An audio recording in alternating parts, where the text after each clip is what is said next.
Au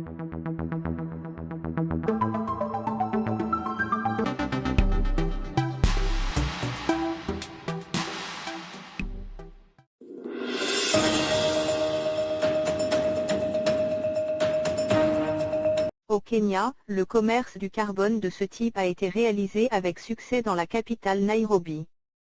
Plusieurs entreprises d'Arabie Saoudite ont acheté plus de 2,2 millions de tonnes de crédit carbone mercredi, alors que la capitale Nairobi a accueilli ce que les organisateurs ont présenté comme la plus grande vente de ce type au monde. La demande de compensation de carbone, générée par des projets tels que la plantation d'arbres ou l'utilisation de combustibles de cuisson plus propres, devrait augmenter à mesure que les entreprises cherchent à utiliser les crédits pour aider à atteindre les objectifs de zéro émission nette. Quelques 16 entreprises saoudiennes, dont Aramco et Saudi Electricity Company, ont payé 23,50 riyals saoudiens, $6,27, par tonne métrique de crédit carbone. Dans d'autres parties de la région, les États-Unis ont mis à jour leurs conseils aux voyageurs pour l'Ouganda, suite à la promulgation en mai de la loi anti-homosexualité 2023, considérée comme l'une des plus répressives au monde, selon une note publiée lundi soir par le département d'État. La loi prévoit de lourdes peines pour les personnes qui ont des relations homosexuelles et, promeuvant, l'homosexualité. Le crime d'homosexualité aggravée est passible de la peine de mort, une peine qui n'a pas été appliquée depuis des années en Ouganda.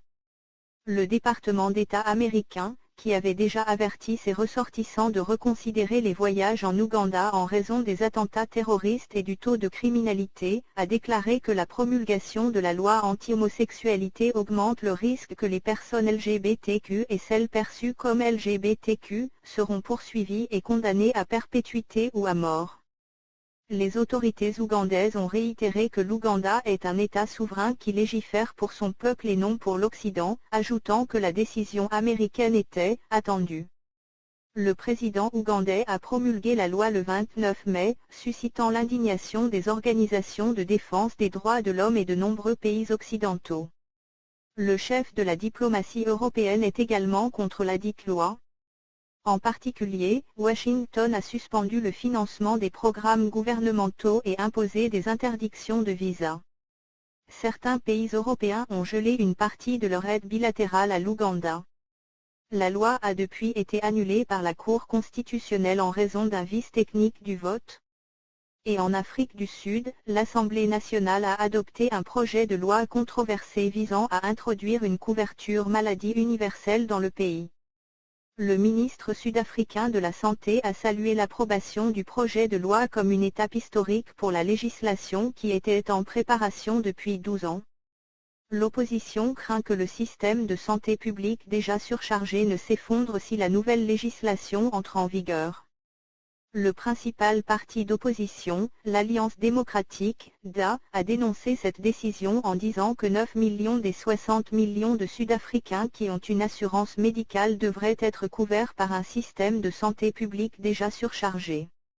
Dans la première puissance industrielle d'Afrique, les hôpitaux publics sont souvent surpeuplés et manquent de ressources ou de personnel. Les plus privilégiés se tournent souvent vers le secteur privé. Et dans la partie nord de l'Afrique, le Soudan a rejeté la nomination du président kényan William Ruto à la tête d'un quatuor pour faciliter la paix dans le cadre du bloc régional, l'Autorité intergouvernementale pour le développement, IGA.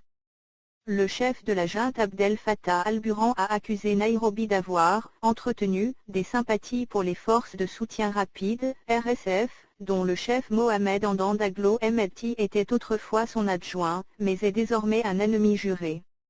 La dernière déclaration est intervenue alors que le Soudan avait également rejeté le calendrier de médiation d'IGA, qui aurait vu Ruto organiser une rencontre en face à face, pour la première fois, entre les deux généraux en guerre. IGA avait insisté pour qu'il s'en tienne au quatuor de médiation dirigé par le Kenya dans la recherche de la paix au Soudan, même après que Khartoum eut rejeté les propositions, malgré les protestations soudanaises. Selon des responsables au courant de la décision, les résolutions publiées dans un communiqué officiel de l'IGA restent en vigueur jusqu'à ce qu'elles soient officiellement révisées par les chefs d'État et de gouvernement du bloc des 8 membres.